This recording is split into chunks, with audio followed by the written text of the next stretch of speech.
The wheel splintered with a crack that echoed across the desert like a gunshot, and Beatrice Emerson felt her heart sink faster than the wagon lurched to one side.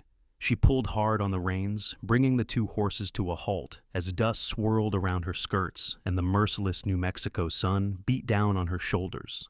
The year was 1882, and she was 3 days out from Hachita with nothing but $20 sewn into her corset and a determination that was rapidly crumbling like the parched earth beneath her feet. She climbed down from the wagon seat, her legs shaking from more than just the sudden stop. The rear wheel had split clean through two of its spokes, the wood old and dry from years of use and the punishing heat of the desert. Her father had warned her the wagon might not make it all the way to California, but he had been dead 6 months now, and selling their small ranch in Texas had left her with just enough money for supplies and the animals. The wagon had come with the property, a relic from better days. Beatrice circled the damaged wheel, her mind racing through options she did not have. She knew nothing about wagon repair. She had no tools suited for the job.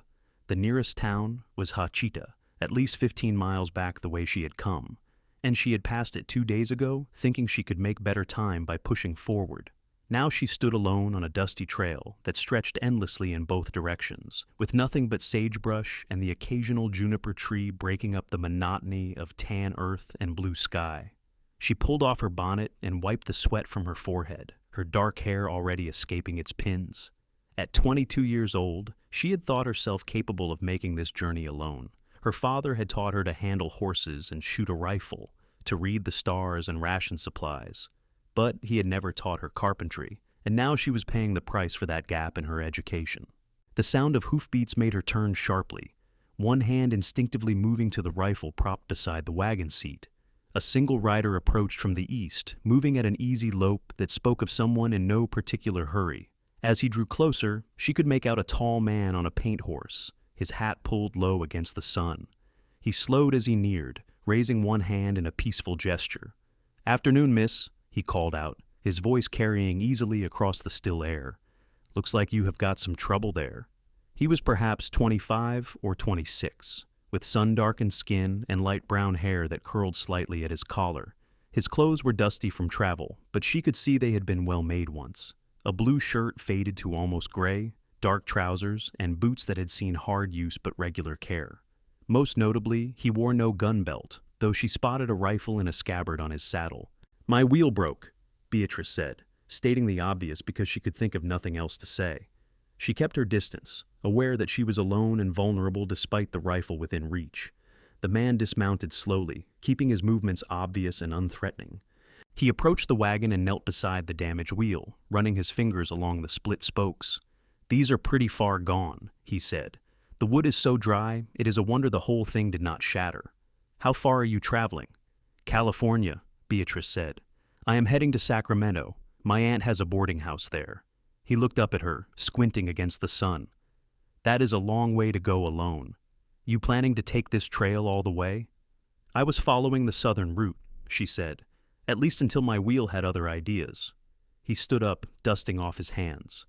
"I am Quinn Ashford. I have a ranch about 8 miles north of here. I was heading into Hachita for supplies, but I can help you fix this if you would like. I have got tools and some spare wood back at my place." Beatrice hesitated. Every instinct told her to be cautious of strange men in empty places, but every practical thought reminded her that she had few other options. "I cannot pay you," she said bluntly. "I have barely enough money to make it to California as it is." Quinn pushed his hat back and studied her for a moment. His eyes were hazel, she noticed, an unusual mix of green and brown that caught the light. "I am not asking for payment," he said, "but I would not mind the company. It gets pretty quiet out here, and I have not had a conversation with anyone in near about 2 weeks. You keep me entertained with some talk while I work, and we will call it even." She narrowed her eyes, searching his face for signs of deception or ulterior motive. But his expression remained open and honest, almost amused by her suspicion. "Just conversation?" she asked. "Just conversation," he confirmed. "Though, if you know how to make coffee, I would not turn down a cup. Mine always tastes like mud." Despite herself, Beatrice felt a small smile tug at her lips. "I can make coffee that does not taste like mud." "Then we have got ourselves a deal." Quinn walked back to his horse and swung into the saddle. "Follow me back to my ranch. It is not fancy, but there is a barn where we can work out of the sun. Your horses look like they could use some water and rest anyway." Beatrice looked at her two horses, both standing with their heads low and their sides heaving slightly from the heat. He was right about that much. She climbed back onto the wagon seat, careful to distribute her weight away from the damaged side, and gathered the reins. "Lead the way, Mr. Ashford." "Quinn," he corrected. "Out here, Mr. Ashford sounds like you were talking about my father, and he has been dead 3 years now." "Quinn, then," she said. "I am Beatrice Emerson. Most people call me Bee." He touched the brim of his hat in acknowledgement and turned his horse northward, leaving the main trail for what appeared to be little more than a trace through the scrub. Beatrice followed, the wagon creaking ominously with each rotation of the damaged wheel. She kept a careful eye on it, ready to stop if it worsened, but it held together as they moved at a walking pace across the desert. The land rose gradually, becoming rockier and dotted with more vegetation. She spotted cattle in the distance, longhorns that lifted their heads to watch them pass before returning to their grazing. Quinn sat easily in his saddle, his body moving with the rhythm of his horse in a way that spoke of years in the saddle. He did not try to make conversation during the ride, seeming content to let the silence stretch between them. After nearly an hour, a collection of buildings appeared ahead. The ranch was modest, consisting of a small adobe house with a covered porch, a barn that had been built from both wood and stone, and several corrals and outbuildings in various states of repair. A windmill turned lazily in the breeze, pumping water into a large tank. Everything looked weathered but functional, the kind of place built by someone who valued practicality over appearance. Quinn led her directly to the barn and dismounted to open the wide doors. "Pull her in here," he called. "There is plenty of room." Beatrice guided the wagon into the barn's welcome shade, the temperature dropping immediately by at least 10 degrees. The space was clean and organized, with tools hanging on the walls and spare lumber stacked neatly in one corner. Quinn appeared beside the wagon to help her down, offering his hand. She took it briefly, feeling the calluses on his palm before stepping onto the hard-packed earth floor. "Let me get your horses unhitched and watered," he said. "You can sit down over there if you like. There is a chair by the workbench." "I can help," Beatrice said. "I am not doubting it, but you look like you are about to fall over from heat exhaustion. When is the last time you drank something?" She tried to remember and realized it had been hours. Her canteen had run low that morning, and she had been rationing what remained. "This morning," she admitted. Quinn shook his head and walked to a corner of the barn, where a bucket sat beside what appeared to be a small spring or seep coming from the rocks. He dipped a ladle into the bucket and brought it to her. "Drink this. It is cool and clean. The spring feeds right into here." The water was indeed cool and tasted sweet after days of tepid canteen water. She drank 2 ladles full before her stomach protested, and Quinn took the ladle back with a satisfied nod. "Better. Now sit before you make me feel guilty about putting you to work talking before you have recovered a bit." Beatrice moved to the chair he had indicated, a sturdy wooden piece that had been worn smooth by use. She watched as Quinn efficiently unhitched her horses, checking them over with practiced hands before leading them outside to the water tank. He removed their harnesses, hung them carefully on hooks just inside the barn door, and then disappeared for a few minutes. When he returned, he was alone. "I put them in the near corral with some hay," he said. "They will be fine there for now. Let me take a closer look at this wheel." He pulled the wagon around slightly to get better light on the damaged wheel and knelt beside it again. Beatrice watched as he examined not just the broken spokes, but the entire wheel, the axle, and the undercarriage. His hands moved with confidence, testing joints and checking for other damage she might not have noticed. "How long have you had this wagon?" he asked without looking up. "It came with my father's property in Texas," she said. "I sold the ranch after he passed. The wagon was included in what I owned, so I took it." "I am sorry about your father," Quinn said, and she could hear genuine sympathy in his voice. "Was it recent?" 6 months ago. He took sick last winter and never recovered. It was pneumonia, the doctor said." Quinn nodded, still focused on the wheel. "My father went sudden. He was checking fences in a storm, and his horse threw him, broke his neck. Some days I think sudden is a mercy, and other days I wish I had more time to say things I never got around to saying." "I know what you mean," Beatrice said softly. "I had time, but I still feel like there were things left unsaid. Maybe there always are." He looked up at her then, and something passed between them, a recognition of shared grief and understanding. Then he returned his attention to the wagon. "You have got more problems than just the spokes," he said. "The rim is starting to separate in two places, and the hub is loose. Honestly, this whole wheel should be replaced, but I can repair it well enough to get you to a proper wheelwright. There is one in Hachita, and if I recall correctly, he keeps stock wheels that he modifies to fit." "How much will that cost?" Beatrice asked, her stomach sinking. Quinn sat back on his heels. "I could not say for certain. Maybe $15 for a good wheel, plus his labor to fit it proper. But that is just a guess. He might do it for less." $15? That was 3/4 of everything she had. And she still needed to eat, to feed her horses, to make it all the way to California. Beatrice felt panic rising in her chest and forced it down. Panicking would not help. She needed to think clearly. "First things first," Quinn said, as if reading her thoughts. "Let me fix this well enough to get you to town. Then we can worry about the rest. You have got some time to figure things out." "Why are you helping me?" The question came out more sharply than she intended. Quinn stood up and met her eyes. "Because you need help, and I can give it. Because my mother raised me to believe that leaving someone stranded in the desert is about the worst thing a person can do. And because I meant what I said about wanting company. I work alone most days, eat alone, sleep alone. Sometimes I go to town just to hear other people talking, even if they are not talking to me. So, if I can fix your wagon and have a conversation with someone who seems intelligent and interesting, then that feels like a fair trade to me." His honesty was disarming. Beatrice found herself believing him, though she remained cautious. "All right," she said. "What do you want to talk about?" A slow smile spread across his face, transforming his features from merely pleasant to genuinely handsome. "Everything," he said. "Tell me about Texas. Tell me about your father. Tell me why you were going to California instead of staying where you had family and history." So she did. As Quinn worked, selecting lumber from his stack and beginning to measure and cut new spokes, Beatrice talked. She told him about growing up on a small ranch with just her father, her mother having died when she was only 7. She described learning to ride and rope, to cook over an open fire and mend fences.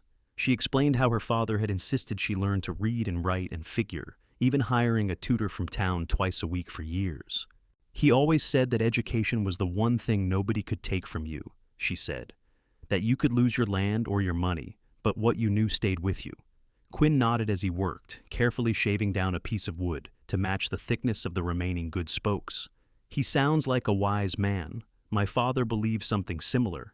He made sure I could read and work figures," said a rancher who could not keep his own books, was just asking to be cheated.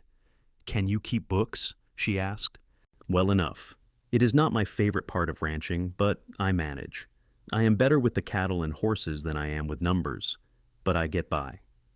Beatrice watched his hands as he worked, noting the way he handled the tools with familiar ease. "How long have you had this ranch?" "I was born here," Quinn said. "My father started it with almost nothing back in '58, just him and my mother, a wagon, some supplies, and more hope than sense. They built the house themselves, lived in a tent while they worked. My mother always joked that I was conceived under canvas and born between adobe walls." "Where is your mother now?" His hands paused for just a moment. "She remarried 2 years after my father died, a merchant from Santa Fe. Good man, treats her well. They invited me to come live with them in the city, but this place is in my blood. I could not leave it." "Do you manage it all alone?" "Mostly. I hire some help during roundup and when I am moving cattle. There is a Mexican family, the Rodriguezes, who have a small place about 5 miles from here. Their oldest son, Miguel, works for me regular during the busy seasons. But day to day, it is just me." The afternoon stretched on, and true to her word, Beatrice made coffee over a small fire Quinn built in a ring outside the barn. She used beans from his supplies and water from the spring, and when she handed him a cup, he took a sip and closed his eyes. "That is the best coffee I have had in months," he said. "Maybe years." "It is not that good," she said, laughing. "You just have been making it wrong. I will not argue with that." They drank coffee and talked, and somewhere in that afternoon, Beatrice felt the knot of anxiety in her chest begin to loosen. Quinn was easy to talk to, with a quiet sense of humor and an attentiveness that made her feel truly heard. He asked questions not out of nosiness, but genuine interest, and he shared his own stories with equal openness. By the time the sun was lowering toward the horizon, Quinn had replaced two of the broken spokes and reinforced the rim with metal bands he shaped and fitted himself. It was not a perfect repair, he explained, but it would hold long enough to get her to Hachita. You should stay here tonight, he said as he stood back to examine his work. It is getting late, and traveling in the dark is not wise. There are rattlesnakes on the trails and holes that can break a horse's leg. I have got a spare room in the house, my mother's sewing room, though there is not much sewing equipment left in it, just a bed and a washstand. Beatrice knew she should probably decline, should worry about propriety and reputation. But propriety seemed like a distant concern out here in the middle of nowhere, and she was exhausted. Are you sure? I do not want to impose. You are not imposing. Besides, you have not finished paying me yet. I figure we have got at least another few hours of conversation owed, and I am hungry. Can you cook as well as you make coffee? She raised an eyebrow. Are you asking me to make dinner? I am suggesting we make dinner together, but if you have better skills than me in that department, I would not object to learning. Left to my own devices, I live on beans and bacon and whatever vegetables I can get to grow in that patch behind the house. You have a garden? Calling it a garden is generous. It is more like a piece of ground where I occasionally convince some tomatoes and peppers to grow out of sheer stubbornness, mine and theirs. Beatrice found herself smiling again. All right, I will stay tonight, and I will help with dinner, but tomorrow I need to get to town and figure out what to do about a proper wheel. Agreed, Quinn said. He wiped his hands on a rag and gestured toward the house. Come on, I will show you where you can wash up. The house was small but comfortable, with thick adobe walls that kept out the worst of the heat. The main room served as both kitchen and living space, with a fireplace at one end and a simple wooden table with 4 chairs. 2 doors led off the main room, one to what she assumed was his bedroom and the other to the spare room he had mentioned. He showed her to the spare room, which was indeed simply furnished but clean. A narrow bed with a faded quilt, a washstand with a chipped basin and pitcher, and a small window that looked out toward the mountains in the distance. There is water in the pitcher, Quinn said from the doorway. It is not hot, but it is clean. Take your time. I will get started on something for dinner. After he left, Beatrice poured water into the basin and washed the dust of travel from her face and hands. She unpinned her hair and brushed it out before braiding it again in a single plait down her back. She had only the clothes she wore and one change in her trunk, both faded calico dresses that had been her work dresses back home. She brushed at the dust on her skirt and decided it would have to do. When she emerged, she found Quinn at the stove, poking at a fire he had built in the firebox. He had set out bacon, beans, some canned tomatoes, and an onion. I was thinking we could make something with all this, he said, but I am open to suggestions. Beatrice surveyed the ingredients and nodded. We can work with this. Do you have any cornmeal? In that tin there. They worked together easily, Beatrice dicing the onion while Quinn fried the bacon, then using the bacon fat to fry the onions until they were soft. She added the beans and tomatoes, along with some salt and a sprinkle of dried chili peppers she found in a jar. While that simmered, she mixed cornmeal with water and a little of the bacon fat to make hoe cakes, cooking them on the hot surface of the stove. Quinn set the table and produced a jar of honey from a cupboard. The Rodriguez family keeps bees, he explained. They trade me honey for beef sometimes. They sat down to eat as full darkness fell outside. Quinn lit 2 oil lamps, casting warm light across the table. The food was simple but filling, and Beatrice realized how hungry she had been. They ate in comfortable silence for a few minutes before Quinn spoke. Tell me about California, he said. What are you hoping to find there? Beatrice considered the question as she chewed a bite of hoe cake. Stability, I suppose. My aunt has offered me a place working at her boarding house.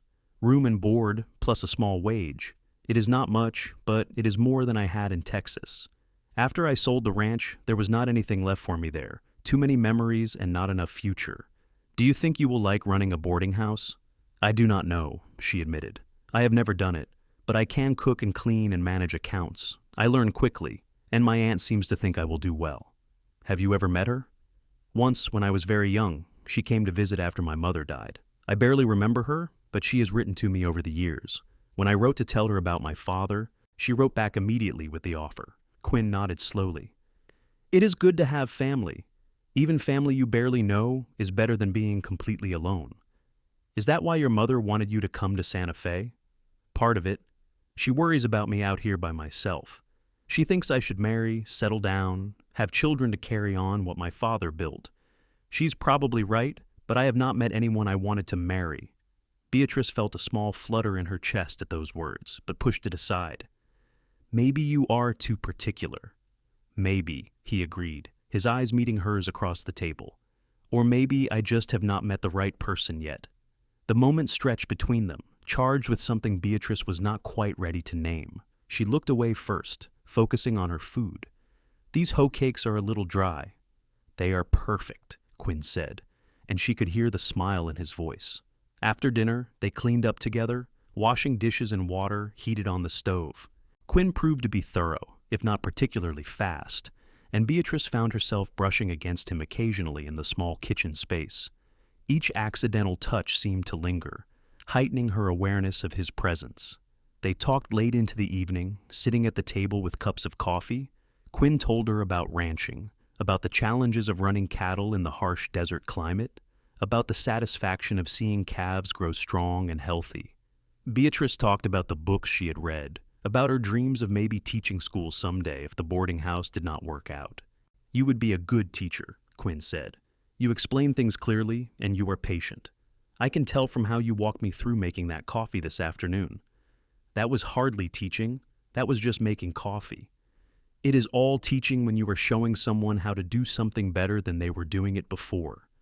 When the clock on the mantel struck 10, Beatrice realized with surprise how late it had gotten. "I should let you rest," she said, rising from the table. "You have done so much work today." Quinn stood as well. "I enjoyed today, all of it, even the work." "So did I," Beatrice admitted. "Thank you, Quinn, for everything, for the repairs, for the hospitality, for the conversation. I did not realize how much I needed to talk to someone until I started." "That is what I was hoping you would say. Means I got my payment in full." His smile was warm in the lamplight. Beatrice retired to the spare room, but sleep was slow in coming. She lay in the narrow bed, listening to the unfamiliar sounds of Quinn's ranch. An owl hooted somewhere nearby.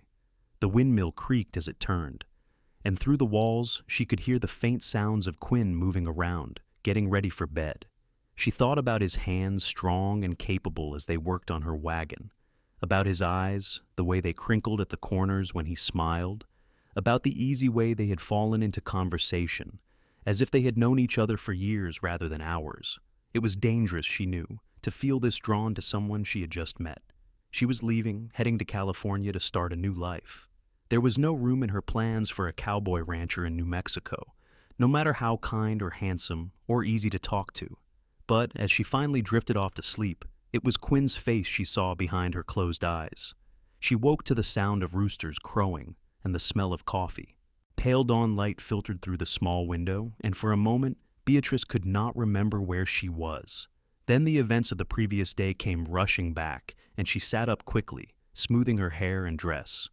When she emerged from the spare room, Quinn was already up, dressed in clean clothes and moving around the kitchen. He looked up when she appeared and smiled.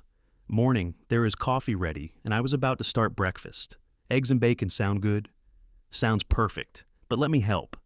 They worked together to prepare breakfast, falling into the same easy partnership they had found the night before. As they ate, Quinn outlined his plan for the day.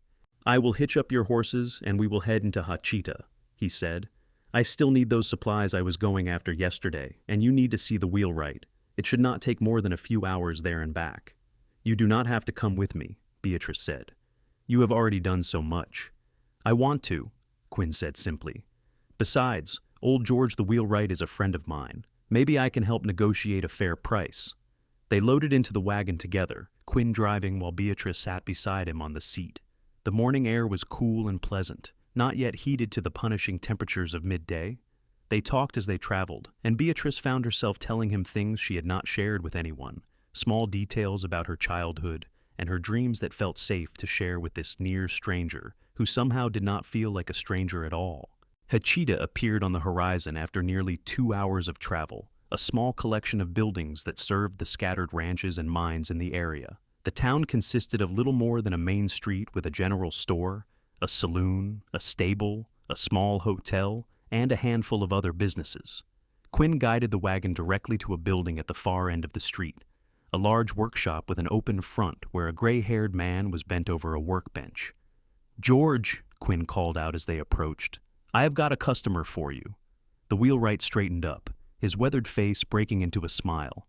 "Quinn Ashford, I heard you were coming to town. What have you got here?"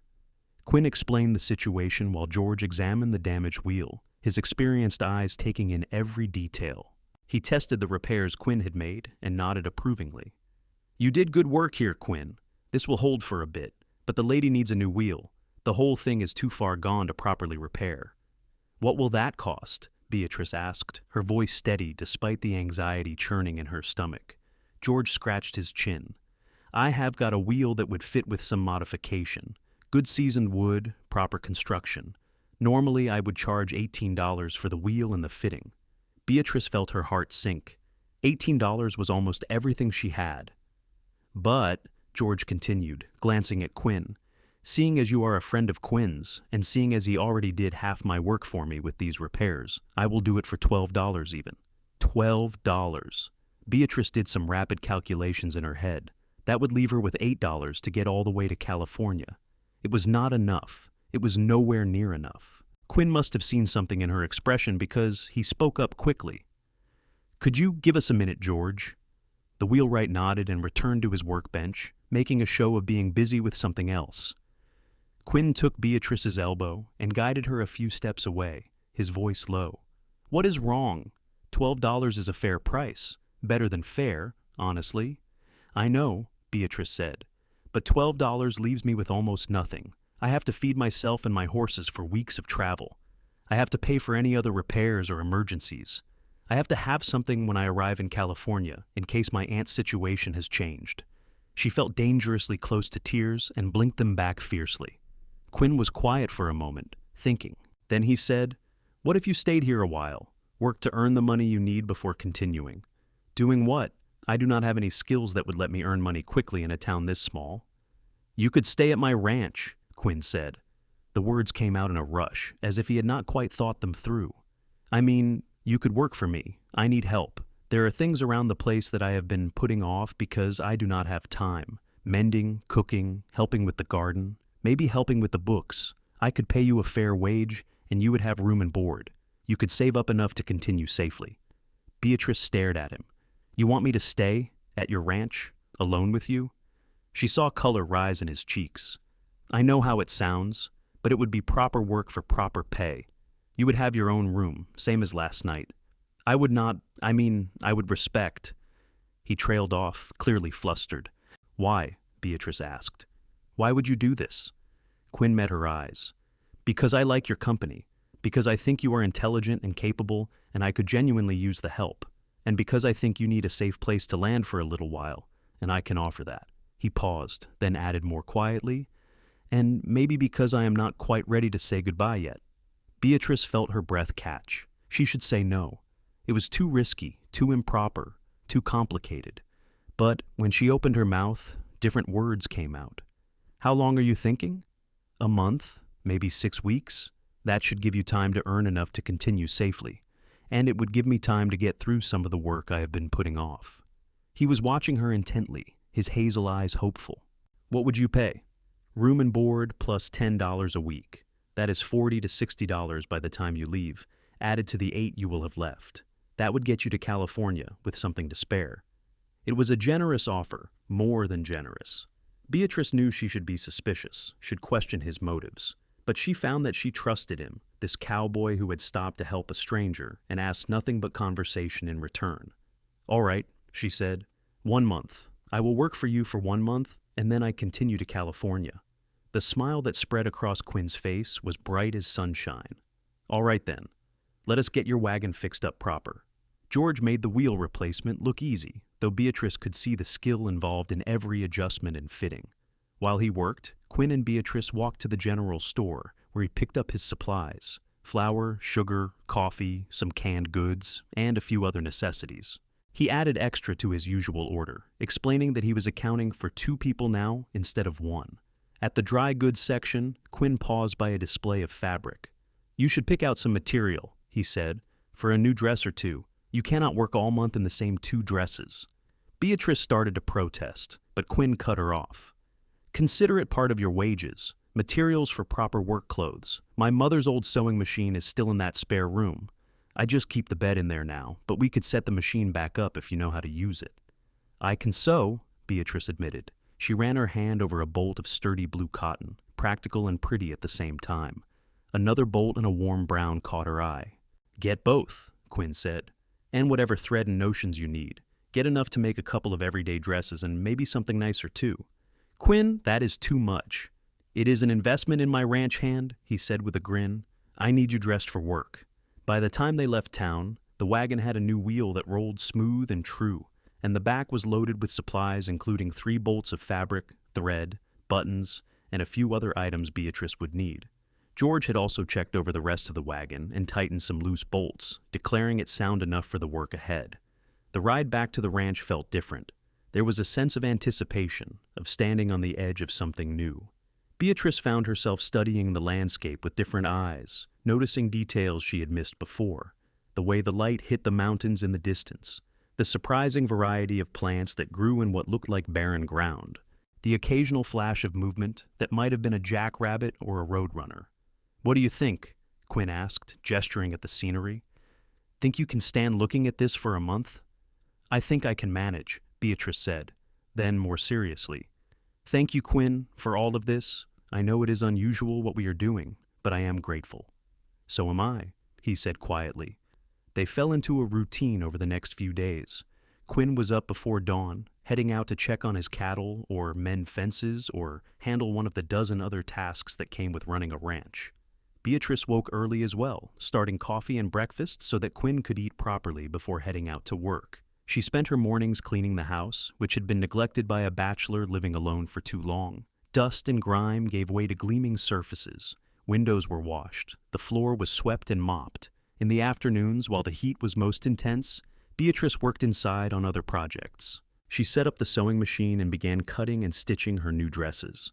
She went through Quinn's clothes and mended tiers, replaced missing buttons, and patched worn knees and elbows. She organized the kitchen, discovering stores of food tucked into odd corners and consolidating them in a way that made sense. She also began working on the account books Quinn had shown her, with some embarrassment. They were a mess, with entries made irregularly and calculations that did not always add up correctly. Beatrice worked through them methodically, creating a clearer system and identifying where Quinn stood financially.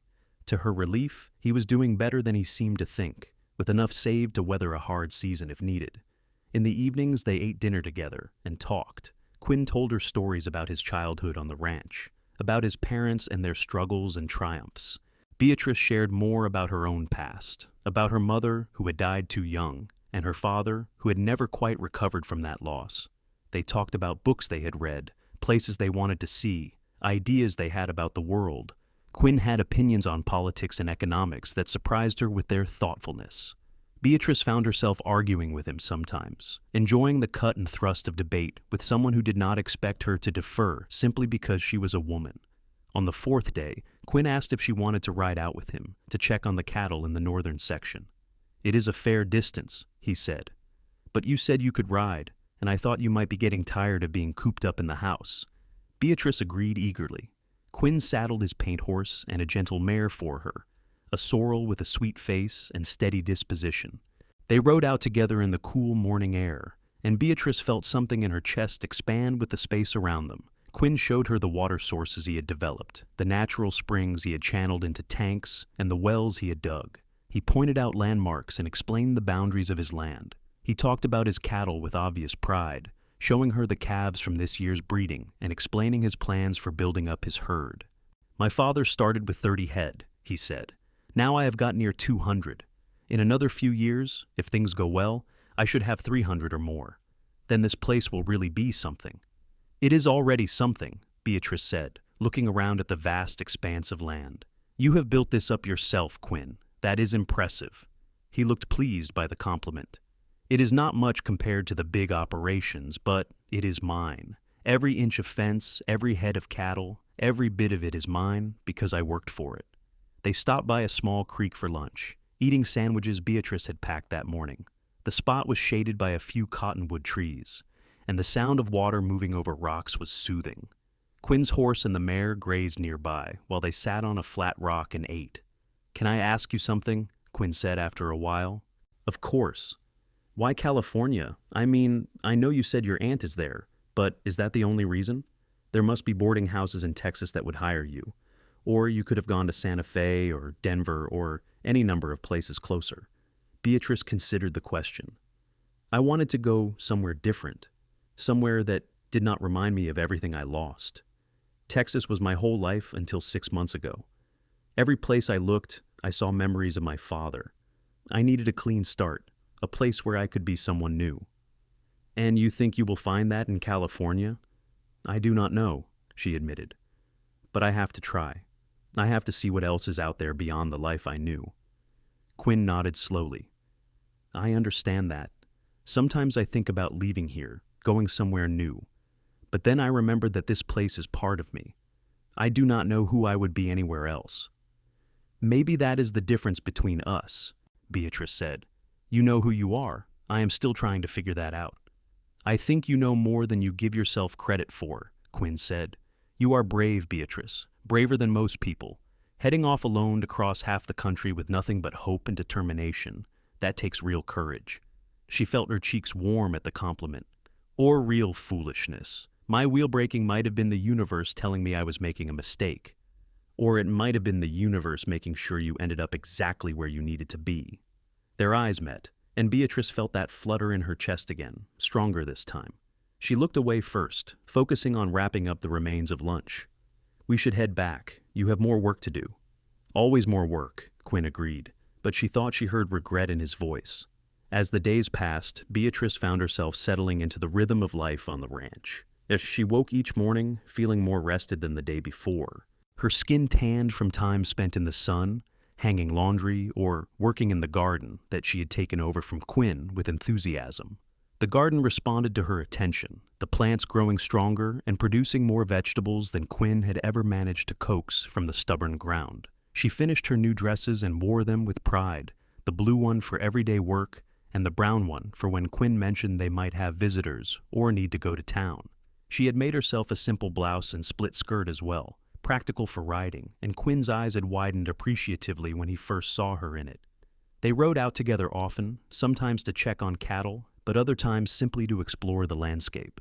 Quinn showed her petroglyphs left by ancient people on rock faces, and a canyon where eagles nested. He taught her to spot the signs of wildlife, the tracks that told stories of what had passed through in the night. In return, Beatrice taught him things. She showed him how to make bread that did not turn out like rocks, something he had been struggling with for years.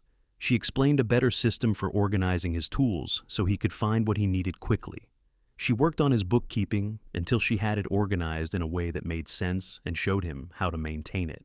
More than that, she listened. Quinn talked to her in a way she suspected he had not talked to anyone in a long time, sharing his hopes and fears and uncertainties about the future. He told her about feeling torn between the isolation he sometimes craved and the loneliness that crept in during long winter nights. He admitted that he sometimes wondered if he was wasting his life out here, away from society and culture and all the things that made life rich. "But then the sun rises over those mountains," he said one evening as they sat on the porch watching the last light fade from the sky. "And I see my cattle grazing, healthy and strong, and I remember why I stay. This land, it is not easy, but nothing worth having ever is." Beatrice understood exactly what he meant. Nothing in her life had been easy either, but the things she valued most, the things that had shaped her, all came from struggle and challenge. They were sitting close together on the porch, closer than they probably should be. Beatrice was aware of the warmth of Quinn's arm next to hers, of the way his shoulder brushed against hers when he shifted position. The evening air was cool and pleasant, carrying the scent of sage and the sound of crickets beginning their nightly chorus. "How long have I been here now?" Beatrice asked, though she knew exactly. 11 days, more than a third of her month already gone. "Not long enough," Quinn said quietly. She turned to look at him and found him already watching her. In the fading light, his eyes looked more green than brown, and there was something in his expression that made her breath catch. "Quinn?" she began, not sure what she wanted to say. He reached over and took her hand, his fingers warm and rough against hers. I know you were leaving, he said. I know you have plans and a whole life waiting for you in California. But I need to tell you something, and I need you to just listen until I am done. Can you do that? Beatrice nodded, her heart pounding. I have been alone for a long time, Quinn said. I thought I was fine with it. I thought I had everything I needed right here. And then you showed up with your broken wagon and your determination and your smile that makes me feel like the sun came out. These past days with you here, they have been the best days I have had in years, maybe ever. And I know it is too soon, and I know it is not what you planned, but I am falling for you, Beatrice. Hard. And I needed you to know that before you left. Beatrice stared at him, her mind racing. She should pull her hand away. She should remind him that she was leaving, that this was temporary, that she had plans. But instead, she found herself squeezing his fingers, holding on. I am falling for you too, she whispered. I have been trying not to. I have been telling myself it is just gratitude or loneliness or the strangeness of the situation. But it is not any of those things. It is you, the way you laugh, the way you explain things like you genuinely want me to understand, the way you look at me like I am the most interesting person you have ever met, the way you are so careful to be respectful, but I can see in your eyes that you want more. Quinn made a sound low in his throat and shifted closer. What do we do? He asked. I do not want to hold you back from your plans, but I also do not want to let you go. I do not know, Beatrice admitted. I still need to get to California. I need to see my aunt, to honor the commitment I made to her. But maybe, she trailed off, not sure how to voice the thoughts forming in her mind. Maybe what?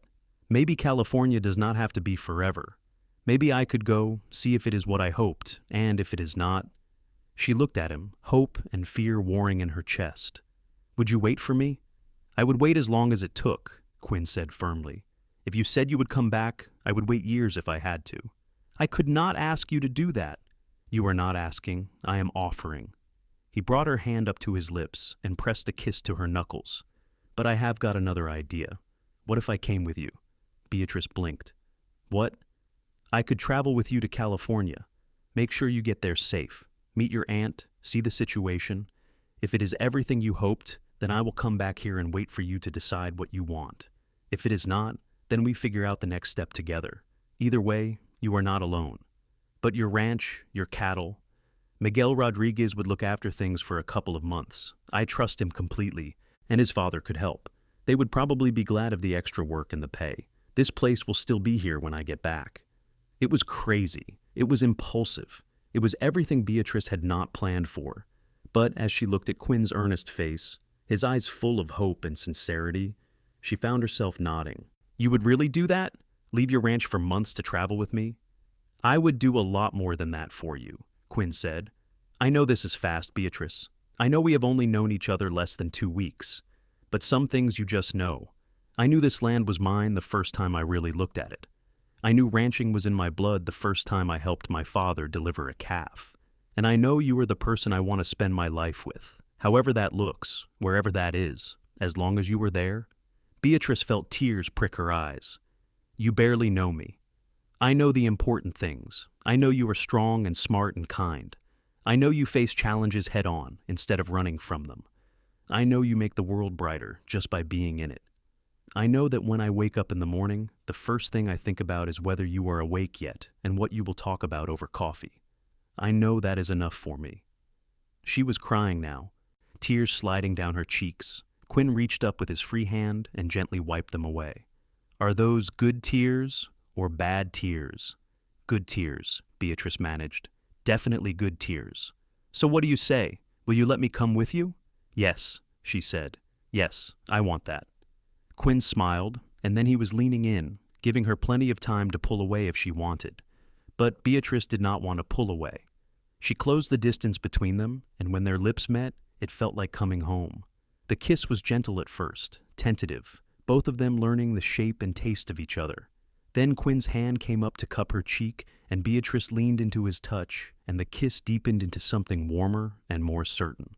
When they finally pulled apart, both of them were breathing hard.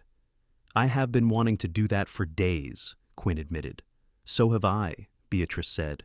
They sat together on the porch long into the night, sometimes talking, sometimes kissing. sometimes just sitting in comfortable silence with their hands intertwined. Beatrice felt as if something fundamental had shifted, like a locked door had suddenly swung open to reveal possibilities she had not imagined. Over the next 2 weeks, they made plans. Quinn rode to the Rodriguez ranch and spoke with Miguel and his father, arranging for them to look after the place while he was gone. They would do the daily chores, check on the cattle, and handle any issues that arose. In exchange, Quinn would pay them generously, and they would have use of some of the land for their own small herd. Beatrice continued her work around the ranch, but with a new energy, knowing that she was helping to prepare the place to run without Quinn for a while. She stocked the pantry, finished all the mending, and created detailed lists and instructions for the Rodriguez family. They went into Hachita one more time for supplies for the journey. This time, when they walked down the main street together, Quinn held her hand openly, and Beatrice did not care who saw. George the wheelwright grinned when he saw them and called out a good-natured greeting. The clerk at the general store, a motherly woman named Mrs. Hayes, gave them a knowing smile and added a jar of her special preserves to their order as a gift. "You take care of each other out there," she said as they left. "And Quinn Ashford, you bring this young lady back safely, you hear?" "Yes, madam," Quinn said with a grin. The night before they were set to leave, Quinn asked Beatrice to take a walk with him. They wandered away from the house as the sun set, ending up at a small rise that gave a view across Quinn's land. He stood behind her, his arms wrapped around her waist, his chin resting on her shoulder. "I want to give you something," he said, "but I do not want you to feel pressured by it. I just want you to know my intentions are serious." He reached into his pocket and pulled out a small object wrapped in cloth.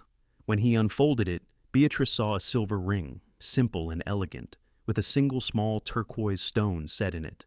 "This was my grandmother's," Quinn said. "My mother gave it to me before she left for Santa Fe. She said I should give it to the woman I wanted to marry." He paused, then added carefully, "I am not asking you to marry me right now. We have time to figure that out. But I want you to wear this as a promise that I am serious about you, that I am committed to seeing where this goes, that wherever you end up, I want to be there with you." Beatrice took the ring with shaking hands. It was beautiful in its simplicity, the turquoise catching the last rays of the sun. "Quinn, I cannot just accept this without what? Without knowing for certain how you feel?" He turned her gently to face him.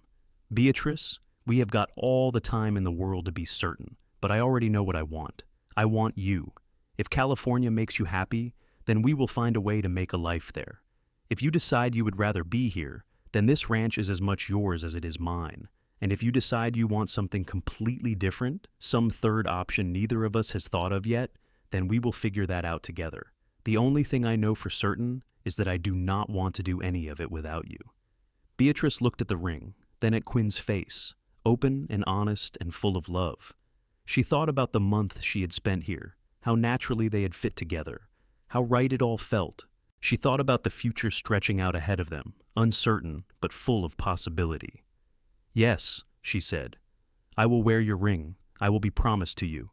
And when we are both ready, when we have figured out where we belong, I will marry you."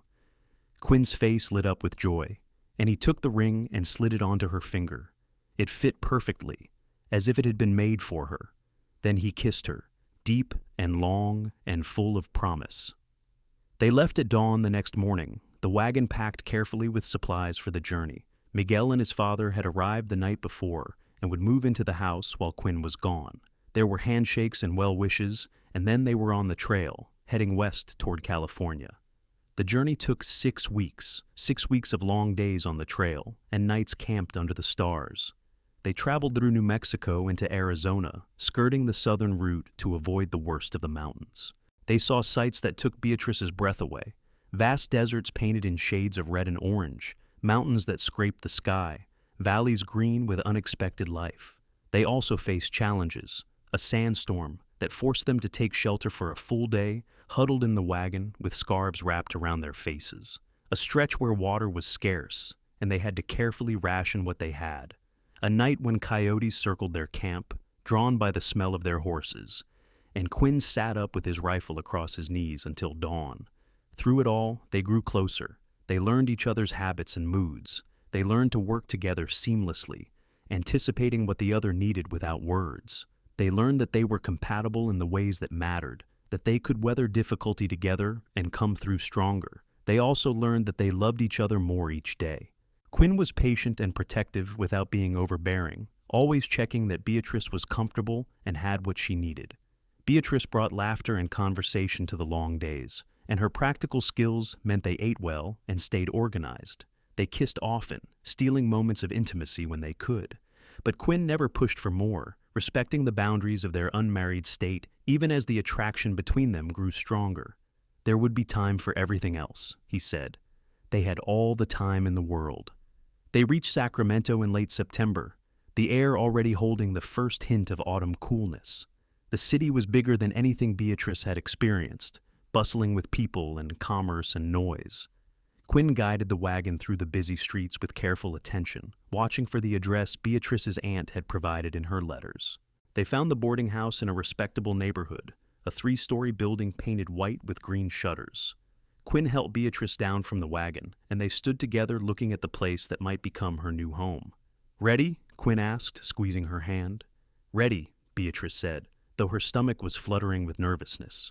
They knocked on the door, and after a moment, it opened to reveal a woman in her 50s, plump and pretty, with dark hair graying at the temples. Her eyes widened as she took in Beatrice. "My goodness, you must be Beatrice. You look just like your mother did at your age. I am your Aunt Margaret." She pulled Beatrice into a warm hug, then stepped back and noticed Quinn. "And who is this handsome young man?" "This is Quinn Ashford," Beatrice said, her hand finding his automatically. "He traveled with me from New Mexico." Margaret's eyes dropped to the ring on Beatrice's finger, and a knowing smile crossed her face. "I see. Well, come in, both of you. You must be exhausted from your journey." The boarding house was clean and well-maintained, with a parlor, a dining room, and a kitchen on the ground floor. Margaret explained that she had 6 rooms for rent on the upper floors, currently all occupied. She served them coffee and cake in the kitchen while they talked. "I was so pleased when you wrote that you were coming," Margaret said to Beatrice. "I have been hoping for family around me again, and I could genuinely use the help. Running this place alone is more work than I expected." She paused, looking between them. "But I can see that circumstances may have changed. Tell me, what are your plans?" Beatrice glanced at Quinn, then back at her aunt. "I am not entirely sure anymore. I came here intending to work for you, to start a new life in California, but things got complicated." "The best things usually do," Margaret said with a smile. She turned to Quinn. "And what about you, young man? What are your plans?" "I love Beatrice," Quinn said simply. "Where she goes, I go. If she wants to stay here and work for you, then I will find work in Sacramento and we will make a life here. If she wants to go back to New Mexico, then we will do that. I am flexible as long as we are together." Margaret studied them both for a long moment, then nodded. "I like you, Quinn Ashford. You have got honest eyes and a good heart, I can tell." She turned to Beatrice. "Your mother was my baby sister, and I loved her dearly. When she died, I was devastated. And when your father passed, I wanted to help you because you are all I have left of her.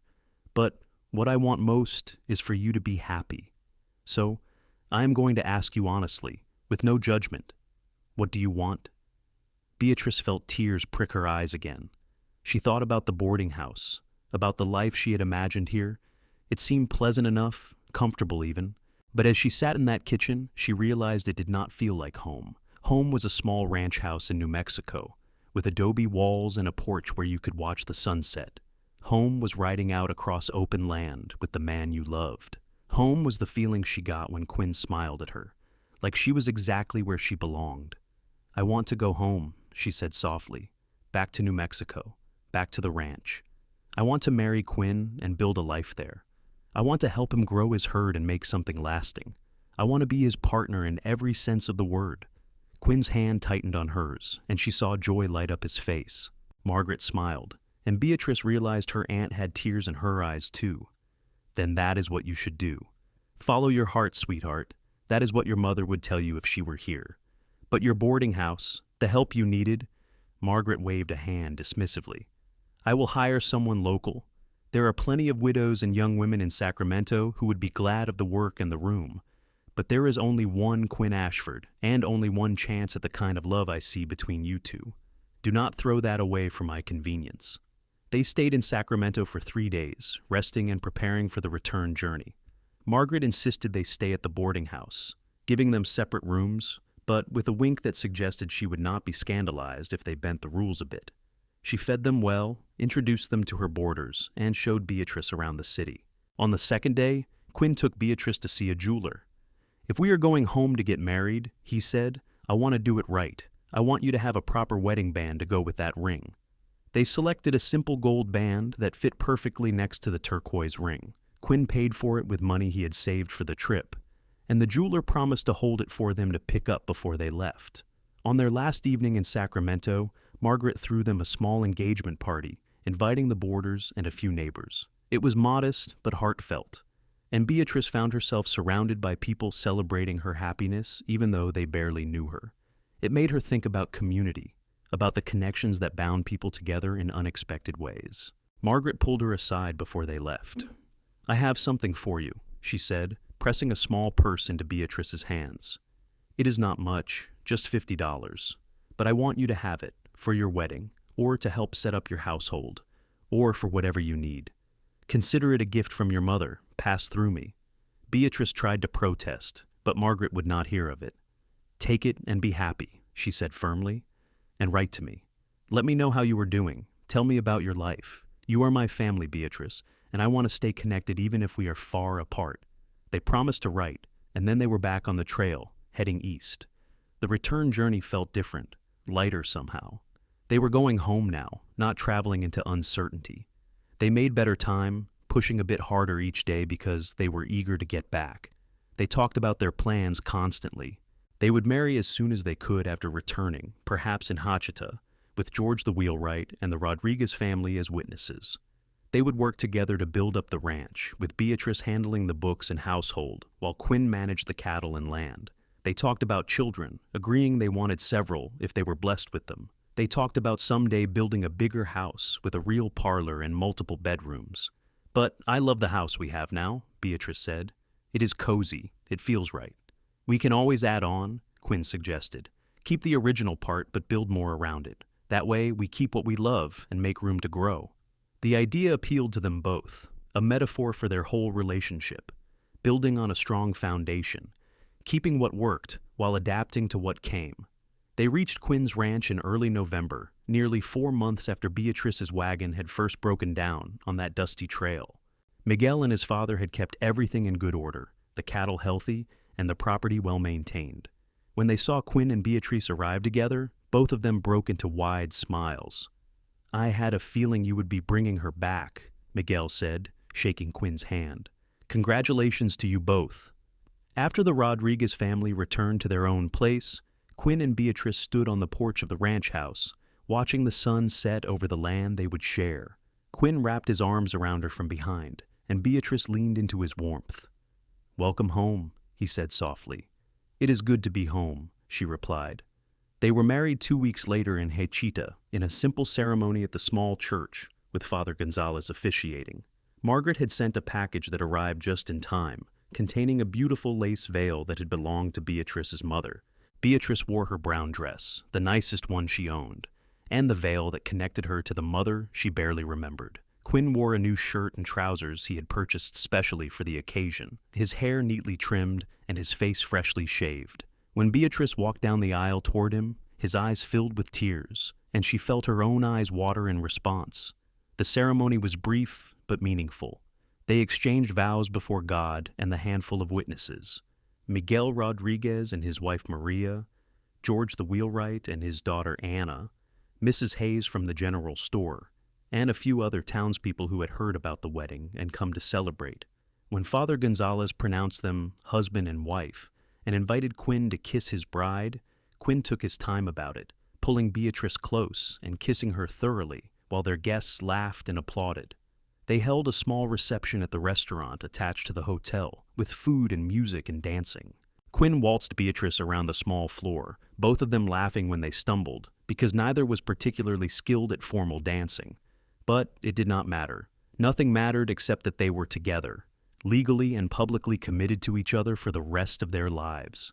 That night they returned to the ranch as husband and wife. Quinn carried Beatrice over the threshold, both of them laughing at the tradition. And then they were finally, truly alone together. They took their time, learning each other with patience and tenderness, and when they finally came together, it felt like a completion, like two halves making a whole. Afterward, lying in Quinn's bed that was now their bed, Beatrice felt a contentment she had never experienced before. This was where she belonged. Not California, not Texas, but here in New Mexico with the man she loved, building a life together. Happy? Quinn asked, his fingers tracing lazy patterns on her shoulder. Incredibly, Beatrice said. How could I not be? Their first year of marriage was busy and full. They worked together to improve the ranch, making small upgrades and additions. Beatrice took over the kitchen garden and expanded it significantly, growing enough vegetables to feed them through the winter with plenty left to preserve. She also started keeping chickens, enjoying the fresh eggs and the entertainment value of the birds' antics. Quinn continued building his herd, and with Beatrice managing the finances more carefully, he was able to invest in better breeding stock. The ranch became more profitable, allowing them to save money and make plans for the future. They also became more involved in the small community around Hachita. Beatrice organized a lending library in town, collecting books from anyone who would donate them, and setting up a system where people could borrow and return titles. Quinn helped several of the smaller ranchers with various projects, building goodwill and friendships. Their first winter together was harsh, with several heavy snowstorms that left them isolated at the ranch for days at a time. But Beatrice found she loved those quiet days, when the world outside disappeared into white, and they had nothing to do but keep the fire going and talk and be together. They played cards, read aloud to each other, and made love in the warm nest of their bed, while the wind howled outside. Spring brought new calves and the hard work of branding and vaccinating. Beatrice helped with the roundup, proving herself capable in the saddle and with a rope. Miguel teased her good-naturedly about being a better cowhand than some men he knew, and Quinn looked at her with such pride that it made her heart swell. In early summer, Beatrice began to suspect she might be pregnant. She waited a few weeks to be certain before telling Quinn, wanting to be sure. When she finally told him one evening after dinner, he picked her up and spun her around, both of them laughing with joy. "We are going to have a baby," he kept saying, as if he could not quite believe it. "We are going to be parents." The pregnancy progressed smoothly, though Beatrice tired more easily as the months went on. Quinn became almost comically protective, constantly asking if she needed to rest, or if she was hungry, or if she felt all right. Beatrice found it endearing even when it was slightly annoying, knowing it came from love and concern. Maria Rodriguez, who had 5 children of her own, became Beatrice's guide through pregnancy. She shared advice and remedies, reassured her when she worried, and promised to be there when the time came. The two women formed a close friendship, and Beatrice was grateful for the female companionship. In late February, on a clear, cold night, Beatrice went into labor. Quinn rode hard to fetch Maria, then paced outside the bedroom like a caged animal while the women worked inside. Maria had brought her oldest daughter to help, and between them, they coached Beatrice through the long hours of labor. Finally, just as dawn was breaking, a baby's cry filled the ranch house. Maria emerged to tell Quinn he had a son, and he practically ran into the bedroom to see his wife and child. Beatrice was exhausted, her hair damp with sweat, but she was smiling as she held a tiny bundle wrapped in a soft blanket. "Come meet your son," she said. Quinn approached the bed carefully, as if afraid he might break something. He looked down at the baby, at the tiny red face and the small fists waving in the air, and his face crumpled with emotion. "He is perfect," Quinn whispered. "You are perfect. Thank you, Beatrice. Thank you for him, for this, for everything." They named the baby James Matthew Ashford, James for Quinn's father and Matthew for Beatrice's father. Little Jamie, as they called him, was a healthy, hungry baby who kept them up at night but filled their days with wonder. Quinn proved to be a devoted father, getting up with Jamie at night so Beatrice could rest, changing diapers without complaint, and spending hours just staring at his son in amazement. "I cannot believe we made him," he said one evening, cradling Jamie in his arms while Beatrice prepared dinner. "He is a whole person. And we made him." "Biology had something to do with it, too," Beatrice said with a laugh. "You know what I mean? He is ours. He has your nose and my eyes, and he is going to grow up here on this ranch learning everything we can teach him." Over the next few years, their family grew. A daughter, Sarah Eleanor, arrived when Jamie was 2. Then another son, Thomas David, came along 2 years after that.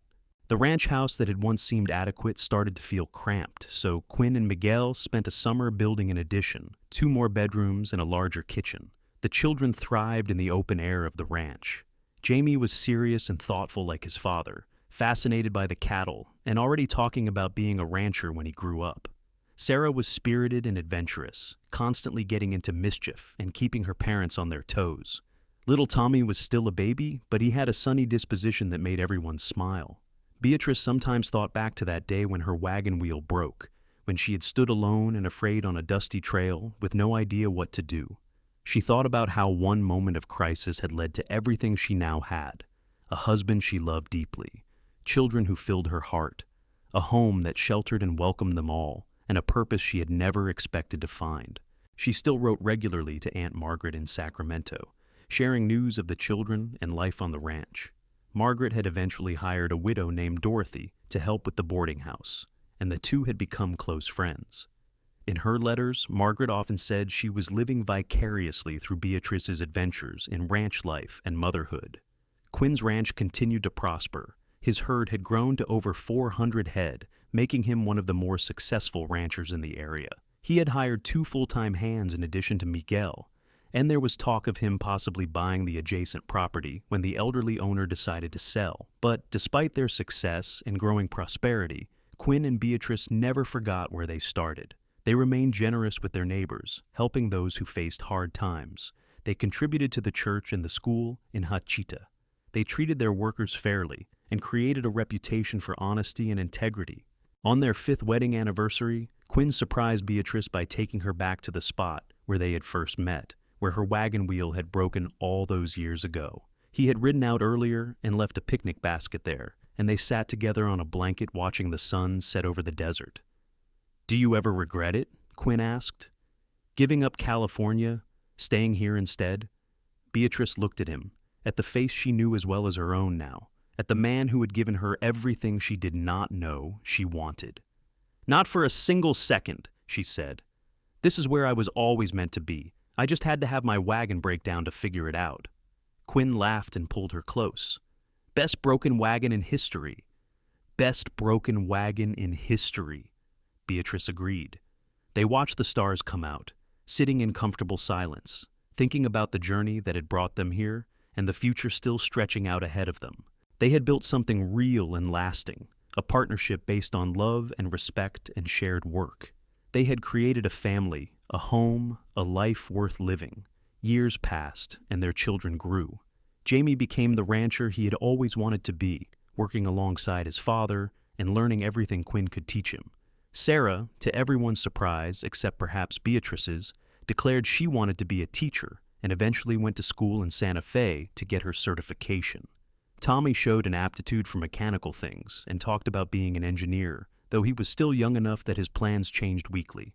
Quinn and Beatrice grew older together, their faces weathering like the land around them, their bodies bearing the marks of hard work and multiple pregnancies. But their love never faded. If anything, it deepened, becoming something solid and unshakable, a foundation upon which everything else was built. They added grandchildren to their family as Jamie married a sweet young woman named Rachel from Hachita and started having children of his own. Sarah, after finishing school, married a banker from Santa Fe and brought him back to New Mexico, where she taught at the school she had attended as a child. On their 20th wedding anniversary, Quinn had a surprise for Beatrice. He had commissioned a craftsman to make a sign for the ranch entrance, something they had never had before. When he unveiled it, Beatrice gasped. The sign read, "Ashford Ranch established 1882, with a smaller line below that said, 'Founded on a broken wheel and a chance meeting.' I wanted everyone to know our story," Quinn said, his arm around her shoulders. "I wanted it to be part of this place forever, because this ranch is not just about cattle and land. It is about you and me and what we built together." Beatrice stood on her toes to kiss him, not caring that several of the ranch hands were watching. "I love it. I love you. After all these years, I love you more every single day." "Right back at you, Mrs. Ashford." They stood together under the sign, looking down the long drive toward the house where their children and grandchildren waited for the anniversary celebration Maria and Rachel had organized. The house had been expanded again, with a wide wraparound porch and a second story. The barn was bigger, the corrals more numerous, the land more productive. But at its heart, it was still the same place where a young cowboy had brought a stranded young woman and asked only for her company and payment. That simple request had changed both their lives in ways neither could have imagined. It had led to love, to marriage, to family, to a legacy that would continue long after they were gone. Their children and grandchildren would work this land, would build their own lives here, or take what they learned out into the wider world.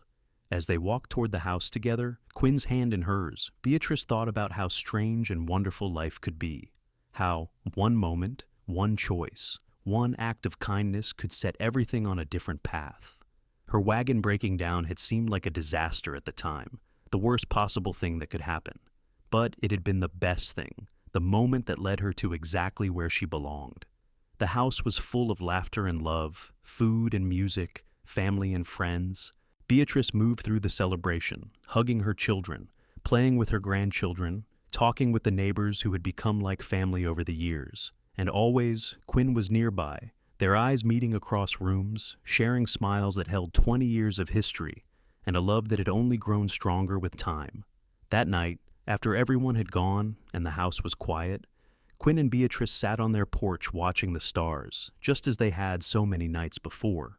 The desert air was cool and sweet, carrying the scent of sage and the distant sound of cattle settling for the night. "Thank you," Beatrice said softly. "For what?" "For stopping that day, for helping me, for refusing payment except my company, for loving me the way you do, for all of this." She gestured at the ranch spread out before them. Quinn turned to look at her, his eyes reflecting the starlight. "Beatrice, I am the one who should be thanking you. You could have said no. You could have found another way. You could have gone to California and never looked back. But you stayed. You took a chance on a lonely cowboy and his rundown ranch. You gave me everything I never knew I was missing." "We gave each other everything," Beatrice said. "We did," Quinn agreed. He stood and pulled her up with him. "Come on, let us go to bed. Tomorrow is another day of work." "Always more work," Beatrice said with a laugh, echoing words he had said so long ago. "Always more work," Quinn agreed. "But as long as I am doing it with you, I would not have it any other way." They walked into the house together, closing the door on the night. Inside was warmth and light, decades of memories soaked into the walls, and a bed they had shared for 20 years.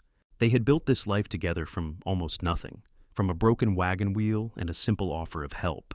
It had been enough, more than enough. It had been everything. And as they settled into sleep, wrapped in each other's arms, they both knew that when they woke the next morning, they would do it all again. Another day of work, another day of living, another day of loving each other. Not because they had to, but because they could not imagine doing anything else. The ranch would continue, the children would grow, the grandchildren would make their own marks on the world. But always, at the heart of it all, would be the love story that started with a broken wheel and a cowboy who asked only for company. That story would live on in the land, in the family, in the legacy they had created together, and that was the very best ending of all.